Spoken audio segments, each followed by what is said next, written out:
नमस्कार दोस्तों, स्वागत है एक बार फिर से आपका रियल सपोर्ट में। दोस्तों इस वीडियो में मैं आपको बताने वाला हूं यूपी टीईटी के संपूर्ण सिलेबस के बारे में। तो डिटेल में बात करेंगे हम यूपी टेट के सिलेबस के बारे में कि इसका में जो है कौन कौन से सब्जेक्ट आपको पढ़ने हैं। और ये जो है सिर्फ यूपी टेट का जो सिलेबस है ये सिर्फ प्राइमरी लेवल का है, जिसमें आप जो है कक्षा 1 से 5 के लिए इस टेस्ट को देते हैं। तो दोस्तों इसके डिटेल में सिलेबस के बारे में बात करने के साथ साथ इसमें जानेंगे कि सब्जेक्ट कौन कौन से पढ़ने हैं और सब्जेक्ट में जो है आपको चैप्टर कौन कौन से पढ़ने हैं। तो डिटेल में बात करते हैं बिना आपका समय लिए। और दोस्तों यूपी टीईटी के हम तैयारी कैसे करें, इस वीडियो का लिंक जो है आपको डिस्क्रिप्शन में दिया गया है, आप उसे भी देख सकते हैं। तो चलिए वीडियो को स्टार्ट करते हैं।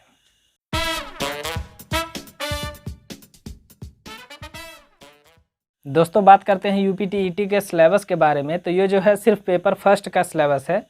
ये जो है सिर्फ कक्षा 1 से लेकर 5 के लिए होता है। जब आप शिक्षक पात्रता परीक्षा यानी टीईटी का पेपर देते हैं तो आपको कक्षा 1 से 5 के लिए टीचर बनने के लिए कौन कौन से सब्जेक्ट पढ़ने हैं उसी के बारे में बात करें। ये पेपर फर्स्ट का बस सिलेबस है।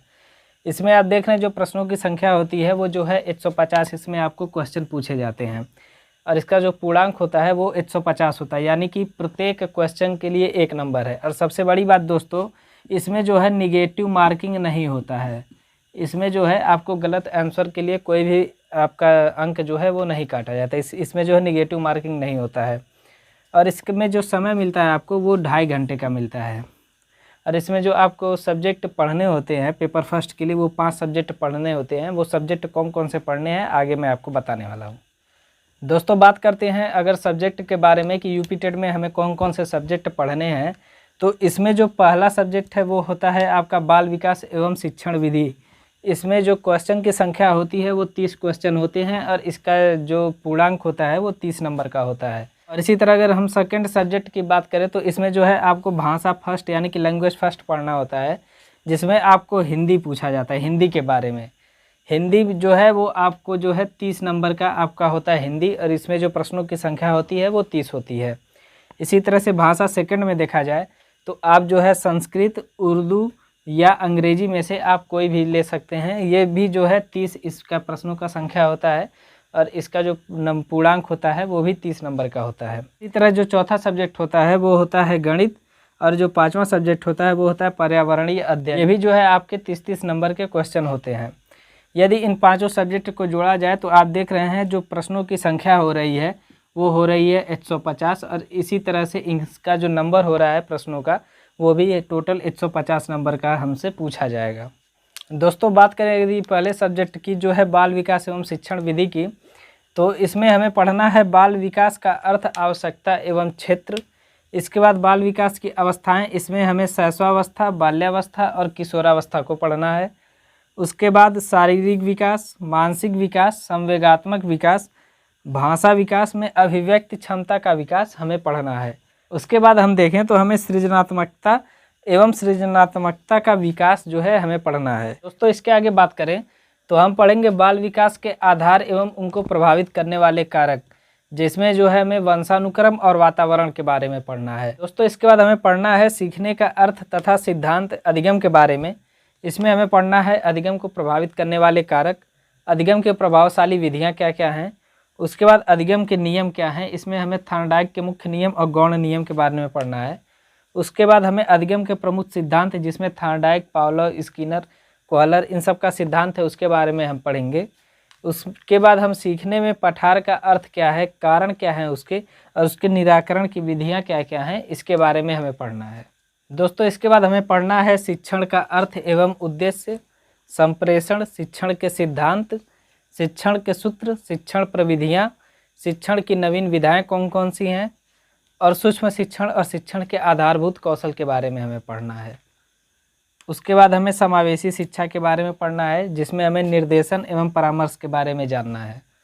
उसके बाद हमें अधिगम और अध्यापन के बारे में पढ़ना है, और हमें अभिप्रेरणा के बारे में पढ़ना है। दोस्तों उसके बाद हमें पढ़ना है एक समस्या समाधानकर्ता और वैज्ञानिक अन्वेषक के रूप में बालक। ये जो है हमें बाल विकास एवं शिक्षण विधि में पढ़ना है। दोस्तों इसके बाद हम बात करेंगे सेकंड सब्जेक्ट की, जो कि हिंदी है। हिंदी में दोस्तों हमें पढ़ना है अपठित गद्यांश और पद्यांश। ये जो है हमें पढ़ना है अपठित गद्यांश और पद्यांश। ये क्या आएगा पेपर में ये हमें पता नहीं है, लेकिन इसका प्रैक्टिस जो है हम करेंगे। इसके बाद हमें पढ़ना है वर्णमाला, शब्द, वाक्य के बारे में। उसके बाद ध्वनि और ध्वनियों के उच्चारण के बारे में हमें पढ़ना है।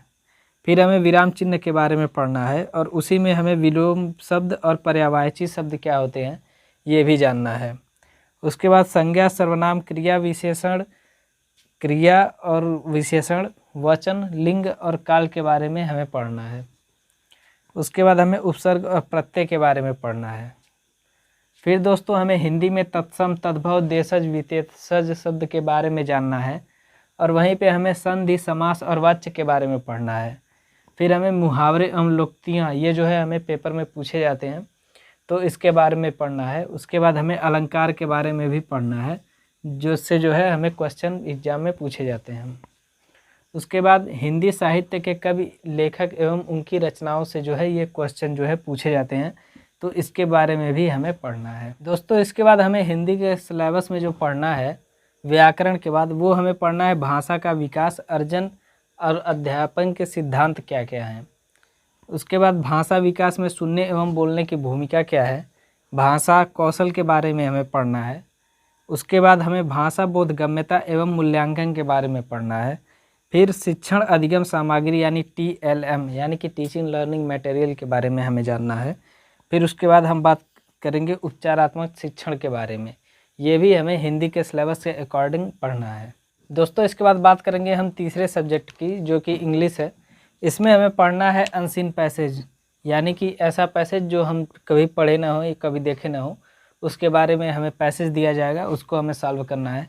उसके बाद हमें सेंटेंस के बारे में जानना है जिसमें सब्जेक्ट और प्रेडिकेट के बारे में जानना है।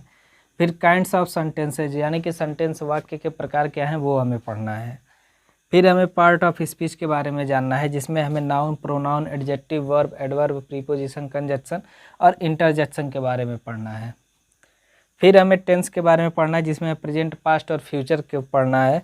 उसके बाद आर्टिकल जिसमें ए, एन और द के बारे में हमें पढ़ना है। उसके बाद हमें पंक्चुएशन के बारे में पढ़ना है। फिर हमें वर्ड फॉर्मेशन को पढ़ना है। वर्ड फॉर्मेशन के बाद इसके सिलेबस में एक्टिव एंड पैसिव वॉइस है। उसके बाद सिंगुलर और प्लूरल नंबर है और लास्ट में हमें जेंडर के बारे में पढ़ना है। दोस्तों इसके बाद हम अगर चौथे सब्जेक्ट की बात करें तो वो है गणित, जिसमें हमें संख्याएं एवं संख्याओं का जोड़, घटाना, गुणा और भाग के बारे में हमें पढ़ना है। यानी कि हमें संख्या के बारे में जो है पूरी जानकारी हमें होना चाहिए। इसके बाद हमें इसमें LCM और HCF यानी कि लघुत्तम और महत्तम समापवर्त के बारे में हमें आना चाहिए।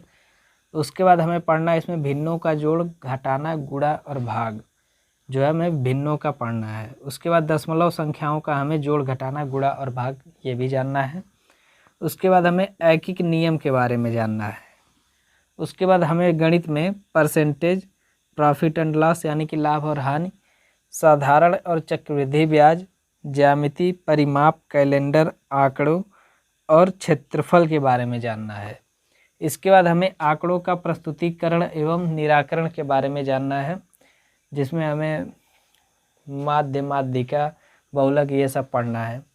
उसके बाद अध्यापन संबंधी कुछ मुद्दे हैं जो हमें गणित में जानने हैं, जैसे कि गणित की भाषा है जिसमें सामुदायिक गणित है, शिक्षण की समस्या क्या है और औपचारिक गणित क्या है, यही सब हमें अध्यापन संबंधी मुद्दों में पढ़ना है। दोस्तों इसके बाद जो पांचवा सब्जेक्ट है वो है पर्यावरणीय अध्ययन।